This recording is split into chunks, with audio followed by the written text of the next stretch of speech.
প্রিয় দর্শক, এই মুহূর্তে রয়েছি আমি ভারতের জাতীয় প্রেস ক্লাবে এবং আমার সঙ্গে রয়েছেন ভারতের জাতীয় প্রেস ক্লাবের সভাপতি মাননীয় গৌতম লাহিড়ী, বর্ষীয়ান সাংবাদিক, ভারত এবং বাংলাদেশ সম্পর্ক বিষয়ক বিশ্লেষক এবং অত্যন্ত প্রভাবশালী ভারতীয় সাংবাদিক। গৌতম দা, আপনাকে সময় টেলিভিশনে স্বাগত। গৌতম দা, বহু প্রত্যাশিত দুই দেশের সরকার প্রধানের বৈঠক হলো এবং এই বৈঠকে 10টি সমঝোতা স্মারক স্বাক্ষরিত হয়েছে, কয়েকটি নবায়িত হয়েছে।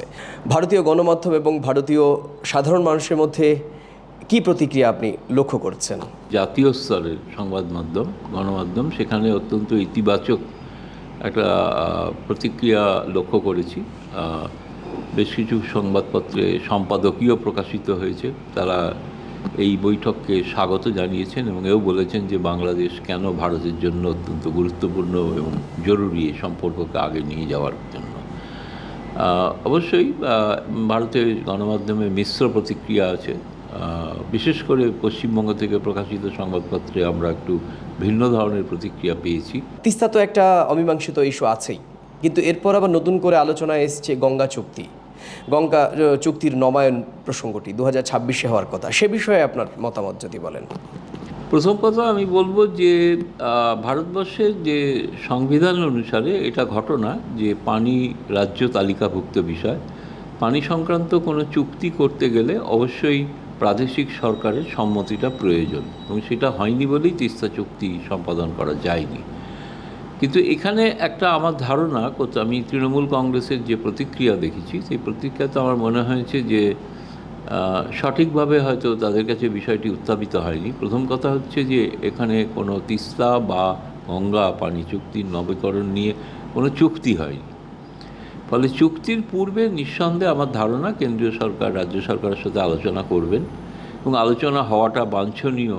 এবং আমি আমার মতে এটাও বলতে পারি যে এই ধরনের আপত্তি পশ্চিমবঙ্গ থেকে আসতে পারে, এটা কেন্দ্রীয় সরকারের অনুধাবন করা উচিত ছিল এবং এই কারণে আগে থেকে তার একটা আগাম প্রস্তুতি থাকলে ভালো হতো। আমার ধারণা যে পশ্চিমবঙ্গের যে আশঙ্কা যে পানি তাদের প্রবাহ কমে যাওয়া এবং সেই সত্ত্বেও কেন্দ্রীয় সরকার সেটা উপেক্ষা করে, অথবা গঙ্গার নাব্যতা বাড়ানোর জন্য যে তাদের প্রস্তাব ছিল সেই প্রস্তাবগুলোকে কেন্দ্রীয় সরকার আমল দেননি বলে তাদের অভিযোগ, এই বিষয়গুলো আমার ধারণা ভারত সরকারকে খতিয়ে দেখতে হবে।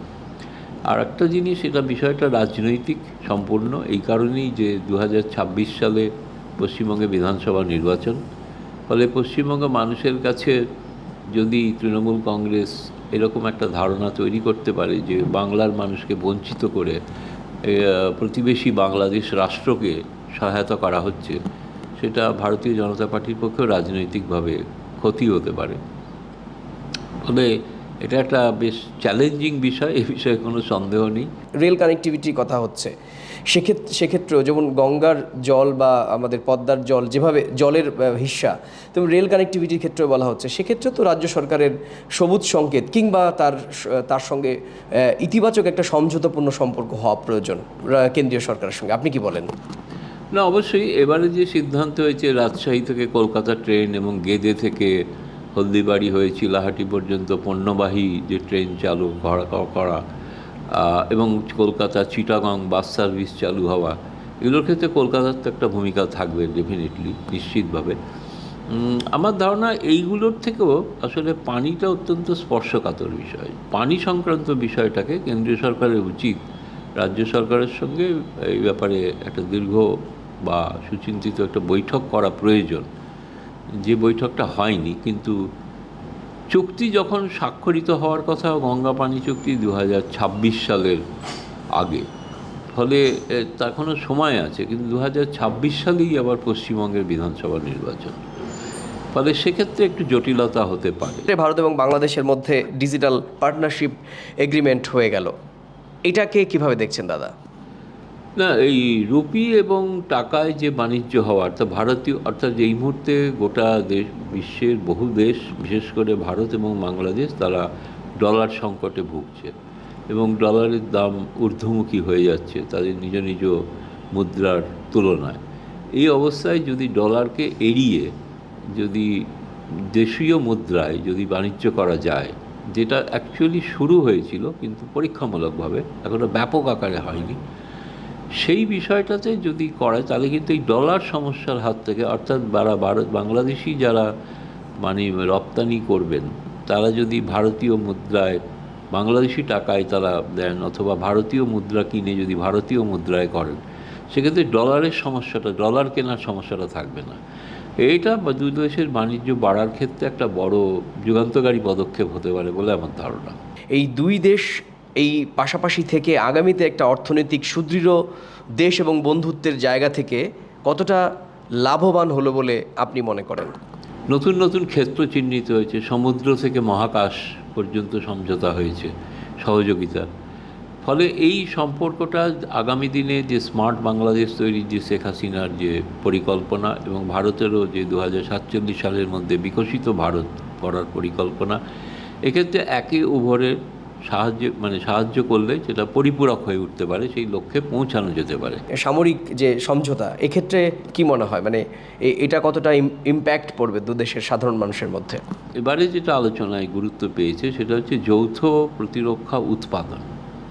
এমনও হতে পারে যেগুলো মারণাস্ত্র নয়, অর্থাৎ বাংলাদেশ সেনাবাহিনীকে প্রশিক্ষণ দেওয়া বা তাদের প্রশিক্ষণের জন্য যেগুলো প্রয়োজন সেগুলোর সরাসরি যুদ্ধ সংক্রান্ত বিষয় নয়, সেই সব বিষয়ে সহযোগিতাটা আরও নিবিড় হতে পারে বলে আমি আশা করছি। এবং এক্ষেত্রে আমার ধারণা, যদি যৌথ প্রোডাকশনের ব্যাপারটা যদি দুদেশ শেষ পর্যন্ত বাস্তবায়িত করে, তাহলে কিন্তু বাংলাদেশের যে উৎপাদিত পণ্য তারা কিন্তু অন্যত্রও কিন্তু সেইগুলোই রপ্তানি করতে পারবেন। ভারতের ভিসা প্রাপ্তি নিয়ে একটা অভিযোগ দীর্ঘদিনে, বিশেষ করে মেডিকেল ভিসার ক্ষেত্রে, এক্ষেত্রে কতটা সুবিধে হলো বাংলাদেশের সাধারণ মানুষের?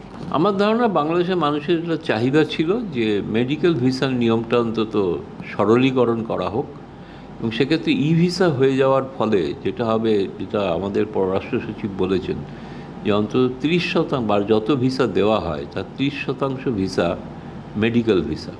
সুতরাং সেই ভিসাটা যদি ই ভিসা হয়ে যায় তাহলে ভারতীয় হাই কমিশনের ওপরও চাপ কমবে, এবং সেই চাপ কমলে অন্যান্য যে ভিসা দেওয়ার কাজটাও কিন্তু সুরাহা হতে পারে। এটা দুদেশের মানুষের আস্থা বর্ধনের ক্ষেত্রে একটা খুব, আমি বলবো, যুগান্তকারী পদক্ষেপ। ভবিষ্যতে ভিসা যাতে আরও সরলীকরণ হওয়ার এটা একটা প্রাথমিক পদক্ষেপ বলে আমার মনে হয়। এই চুক্তি বা এই সমঝোতা স্মারকের মধ্য দিয়ে ভারত কি পেল, ভারতের সাধারণ মানুষ কি পেলেন, বাংলাদেশ কি পেল, বাংলাদেশের সাধারণ মানুষ কি পেলেন? প্রথমত বাংলাদেশের ক্ষেত্রে তো আমার মনে হয়েছে যে প্রথম কথা, যেটা দীর্ঘদিনের অভিযোগ যে তিস্তার একটা সমস্যা হওয়া দরকার, একটা সমস্যার একটা প্রাথমিক পদক্ষেপ হয়েছে। দ্বিতীয়ত মেডিকেলের যে ই ভিসা সেটা একটা হয়েছে। রাজশাহীর মানুষের দাবি ছিল কলকাতায় সরাসরি যাতায়াতের, তার একটা সুবিধা হয়েছে। চট্টগ্রাম থেকে কলকাতা আসা, ফলে সেটার একটা সুবিধা হয়েছে। এমনকি শুধু কেবলমাত্র ভারত বাংলাদেশ নয়, এই চুক্তির মধ্যে আছে বা সমঝোতার মধ্যে আছে যে নেপাল ভুটানকেও অন্তর্ভুক্ত করা, এবং নেপাল ভুটান থেকে যে বিদ্যুৎ সেটা যাতে ভারতের মাধ্যমে বাংলাদেশে পৌঁছায় এবং বাংলাদেশের বিদ্যুতের চাহিদা মেটানোর ক্ষেত্রে একটা বড় ভূমিকা পালন করবে আর কি। ভারতের ক্ষেত্রে যেটা সবথেকে বেশি জরুরি, যেটা শেখ হাসিনা বরাবরই বলে এসেছেন, যে ভারতের স্বার্থ ক্ষুণ্ণ হয় এমন কোনো কাজ বাংলাদেশ কখনো করেনি বা বাংলাদেশের মাটি ব্যবহার করা হবে না, যেটা ভারতকে সার্বিকভাবে তাদের নিরাপত্তা স্থায়িত্ব রেখে মানে উন্নয়নের পথে এগোনোর পথে সাহায্য করবে আর কি। আপনাকে অনেক ধন্যবাদ।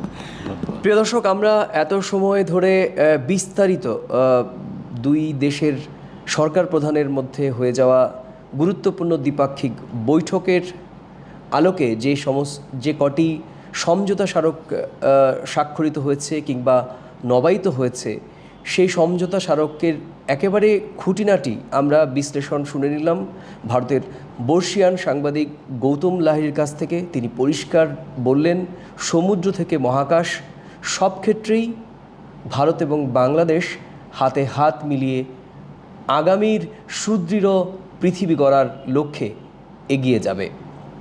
ভারতের রাজধানী নয়াদিল্লির জাতীয় প্রেস ক্লাব থেকে সুব্রত আচার্য, সময় সংবাদ।